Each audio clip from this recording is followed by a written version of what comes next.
Shalom, om selamat sorop sidiko sa koviay. Yano, narikot no, isorop ko duvoto ko mga hondom di adaw kinapagasan ni Tuhan Yesus. Jadi, sidko timpunan, damo ko sa koviay di jemaat, minta doa toko. Mga hondom toko no, di kinapagasan di Tuhan toko Yesus Kristus. Amin. Namun sa koviay jemaat ning kakat. Disabot ako isid buko dongoy, emot ako isid nalad, todo na purom si Zam. Sid dongoy, nalad, todo na purom si Zam, sid rangkap ko duvo, sampai sid ko todo.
Pembacaan toko di Solopiano basaon ku. Inanu antad si Yesaya 53. Yesaya 53 ayat 3 sampai 5. Yadinay boros daw. Yosidono no siba om nagauk dot ulun si riniba. Om Yosidono ot ulun do banalko nasansara. Om nokopurimon dot orwol. Yosidono banalko no siba sampai tinakapan dot ulun ivuros daw. Yadno dino ikaw siba daw. Om ito ko nga amu minongo guna daw. Topot igama daw sumansara. Ito kasadaan toko o tinanggung jawab. Om ito kapagasan toko binabo daw. Om ito ko mongitung indoson toko ong nonong Yosido do lulupu om ginauk om pinogos do kinoringan. Topot nadamatan Yosido tuit ongo kasalaan toko om noruta Yosido tuit ongo karaatan toko. Sansara om pogos do nakababo si daw dumino onim baru do koposizan toko om it ongo varandaw o minamasi di toko. Amin. Kani boros antad si Yesaya 53 ayat 3 sampai 5. Jadi milombus toko mengindazo di kinoringan, isuhut toko isi dongoy, emot toko isi nalad apat na podomiso. Si nalad apat na podomiso rangkap keso sampai si kotolu.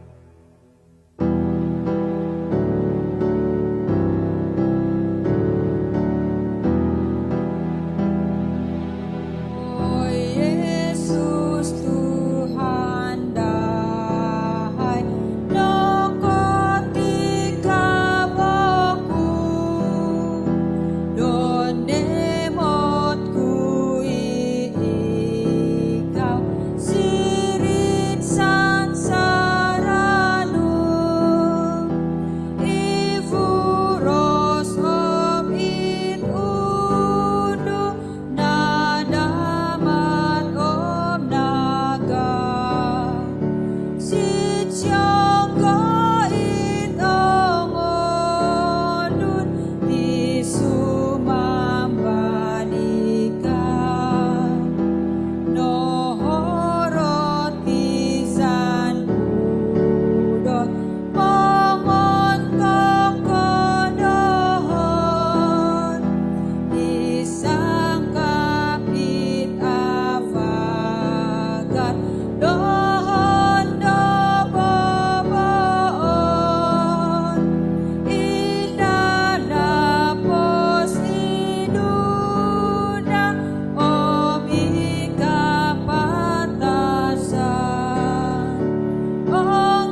iti norikot no ihogot ti mongining toko boros do kinuringan.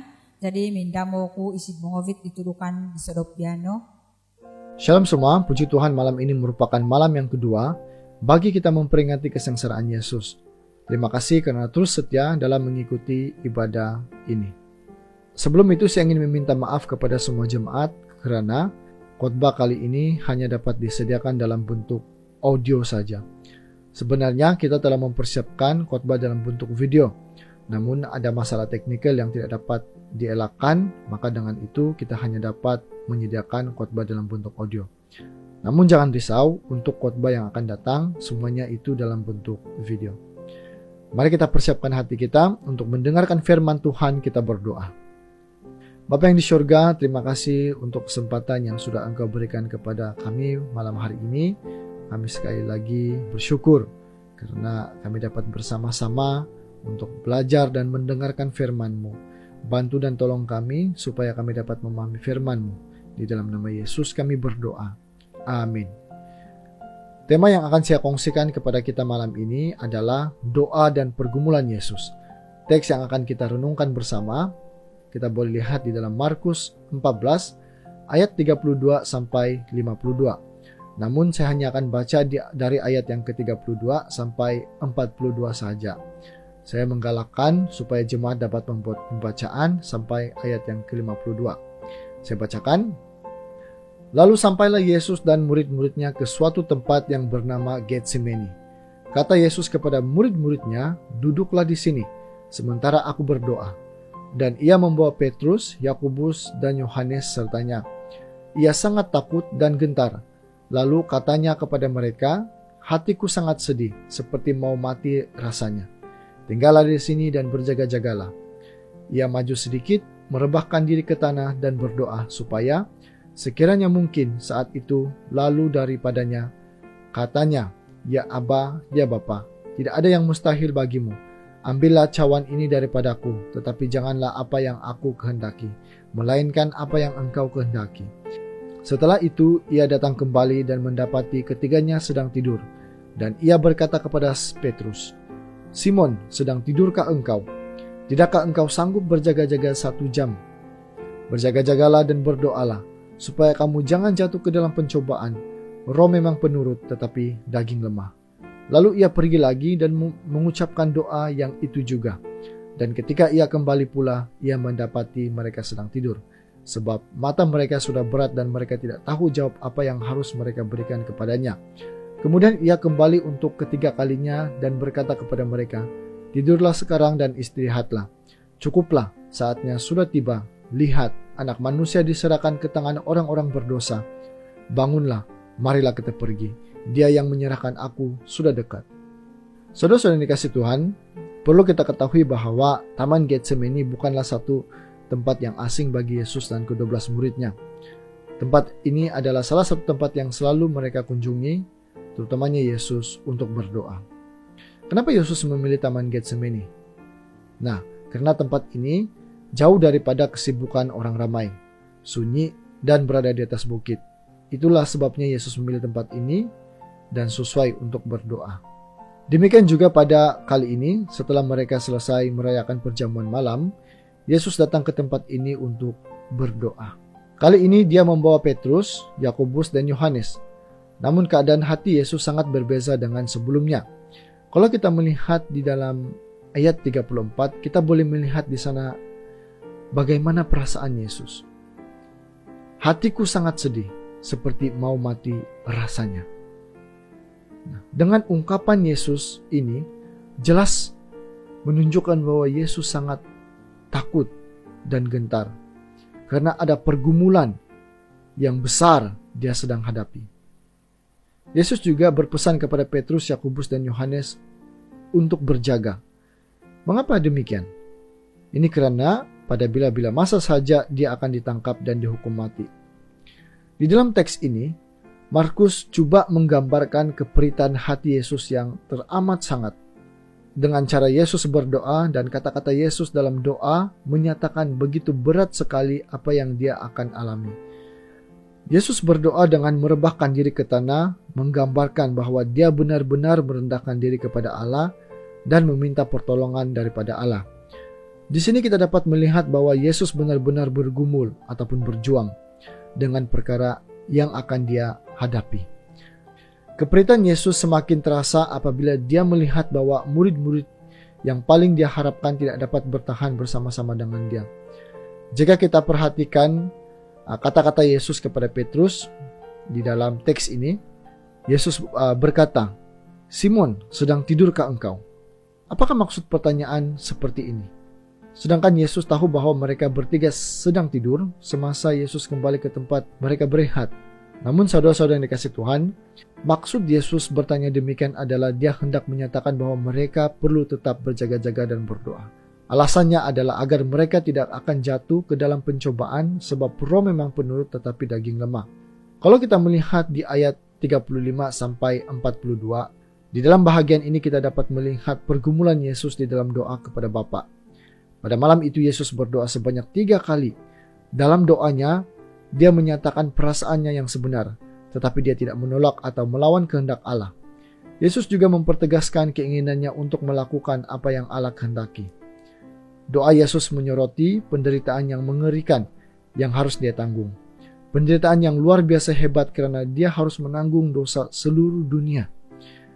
Cawan di sini merujuk kepada penderitaan yang akan dia alami. Dia menyadari risiko yang akan dia tanggung jika dia melakukan kehendak Bapa. Di dalam doa Yesus, dia sedang membuat pertimbangan dan pilihan. Jika dia memilih untuk tidak meminum cawan, dia tidak akan mati. Tetapi akibatnya adalah manusia akan mati dalam dosa mereka. Kita akan mati di dalam dosa-dosa kita. Namun jika Yesus memilih untuk menyelamatkan manusia dari maut akibat dosa, maka dia harus melalui penderitaan dan harus mati di atas kayu salib. Oleh sebab itu, dalam doanya dia mahu agar dia ada kekuatan untuk menghadapi semuanya itu. Namun di pihak manusia, murid-muridnya pada ketika itu, tidak ada satupun yang memberikan dia semangat untuk menghadapi maut. Dalam ayat 43 hingga 50 kita melihat di sana bahwa Yudas disertai oleh sepasukan prajurit untuk menangkap Yesus. Yudas juga memberikan tanda ciuman sebagai tanda bahwa itu orang yang terdakwa itu. Dari kejadian itu, murid-muridnya lari meninggalkan Yesus. Mereka menyelamatkan. Daripada kejadian penangkapan Yesus pada malam itu, ke-12 murid Yesus melarikan diri. Mereka menyelamatkan diri mereka daripada turut sama ditangkap dan menderita bersama Yesus. Sedangkan sejam sebelumnya, mereka berjanji tidak meninggalkan dia. Kita boleh lihat ini di dalam pasal yang ke-14 ayat 31. Kesimpulannya, Yesus juga menghadapi pergumulan yang berat dan dia berdoa kepada Bapa untuk meminta kekuatan kepadanya. Kita juga seringkali menghadapi pergumulan dan kesusahan sehingga terkadang ada perasaan hendak mati rasanya karena beratnya pergumulan kita. Namun Yesus mengajar kita bahwa seberat apapun masalah yang kita hadapi atau pergumulan yang kita hadapi, mintalah kepada Allah kekuatan untuk menghadapinya. Dia pasti akan memberikan kekuatan dan jalan keluar dari permasalahan tersebut. Saudara-saudara yang dikasihi Tuhan, sampai di sini saja renungan kita malam ini. Mari kita berdoa. Bapa yang di surga, terima kasih untuk penyertaan-Mu sepanjang pembelajaran kali ini. Di dalam renungan kali ini, kami ditegur dan kami dikuatkan. Ajari kami Tuhan, supaya kami terus menjadi anak-anak yang taat dan setia. Kami percaya hanya melalui pertolongan Tuhan saja segala pergumulan dan permasalahan kami dapat diselesaikan. Oleh sebab itu, kami mau serahkan kehidupan kami di dalam tangan Tuhan sepenuhnya. Pimpinlah dan ajarlah kami. Di dalam nama Yesus kami berdoa. Amin. Ya dinono iboros di kinoringan dinorongo gitoko di Soropiano milom bustoko mengindazo di kinoringan indamo toko koviai jemaat mingkakat dongo sotoko iti dongoy antad sidnadad apat na podom duvo sidongoy nadad apat na podom duvo sidrangkap keso sampai sidkotolu.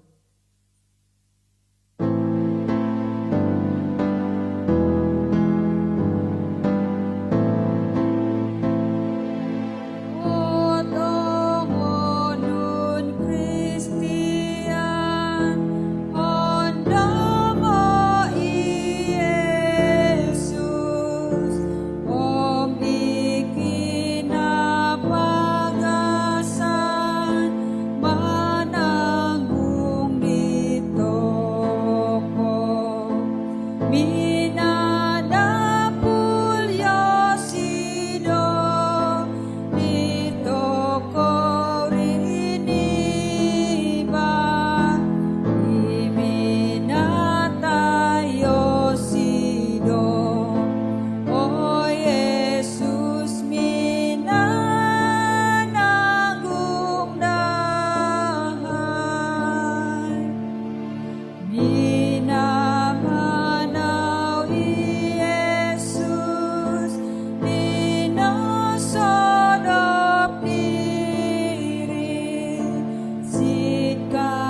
Minsan ko isosala, amo kemot yoti, topot bata zonokan, o Yesus no hukuman ko no.